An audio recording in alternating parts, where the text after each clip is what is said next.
Mereka mungkin bisa menafikan siapa yang menurunkan Al-Quran. Mereka mungkin bisa menafikan kebenaran Al-Quran, tapi mereka tidak bisa menafikan fenomena-fenomena yang disampaikan di dalam Al-Quran. Allah sampaikan, coba lihat manusia. Sehebat-hebatnya dia bisa jalan, ujung-ujungnya dia pasti akan mati. Ini adalah satu fenomena yang tidak bisa untuk dihindarkan. Manusia pasti mati.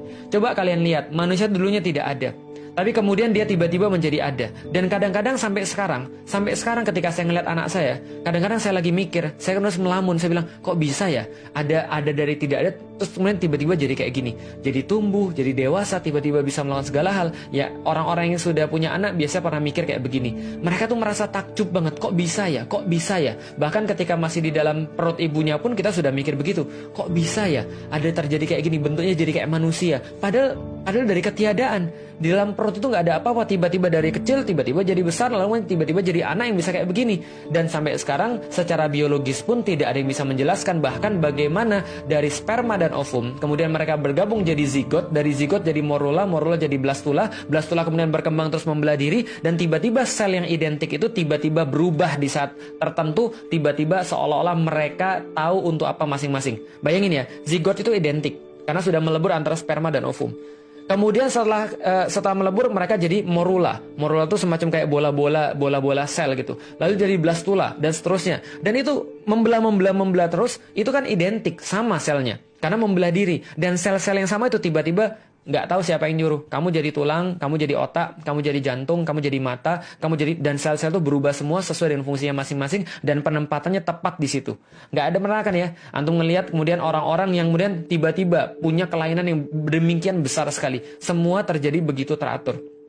Ada polanya. Nah, semua itu diminta untuk kita perhatikan. Bagaimana kemudian bumi ketika kering? Tiba-tiba Allah turunkan air, tiba-tiba muncul kemudian tanaman-tanaman dari bawahnya yang bahkan kita nggak pernah lihat bijinya ada di mana. Allah sampaikan, begitulah Allah menghidupkan manusia nanti kelak ketika nanti di yaumil kiamat. Oh, kita jadi tahu dari hal-hal yang kelihatan, dari hal-hal yang kemudian kita nggak bisa nafikan, dari hal-hal yang kita lihat sehari-hari. Allah coba bawa kita untuk berpikir apa kekuasaan Dia, bagaimana yang bisa Dia lakukan. Coba kalian lihat langit tanpa tiang. Coba kalian lihat langit tidak ada retak-retaknya. Coba kalian perhatikan sekali lagi langit itu. Coba kalian perhatiin sekali lagi, ada nggak kekurangannya? Kalau seandainya langit yang sedemikian besar itu saja bisa Allah ciptakan, bisa Allah tinggikan, maka Allah bilang, penciptaan siapa yang lebih susah? Kalian atau langit? Kalian atau bumi? Kalian atau segala satu alam semesta yang kalian lihat? Dan kalau kalian merasa hebat, kalian tahu nggak? Sudah berlalu sebelum kalian orang-orang yang hebat yang mereka semua harus tunduk mengakui kehebatan satu zat yang lebih tinggi daripada mereka. Kalian coba jalan-jalan lah. Kalau nggak percaya, lihat bagaimana kaum-kaum dulu lebih hebat daripada kalian dan mereka semua ambruk di hadapan kekuasaan yang maha hebat itu. Maka Allah mengantarkan kepada kita tanda-tanda yang suruh kita untuk mikir terus. Suruh kita untuk menggunakan akal. Suruh kita untuk kemudian untuk telaah, analisis. Sampai ketika seseorang tuh punya referensi-referensi ini yang dia perlukan, maka dia bisa beriman kepada Tuhannya dengan keimanan yang benar.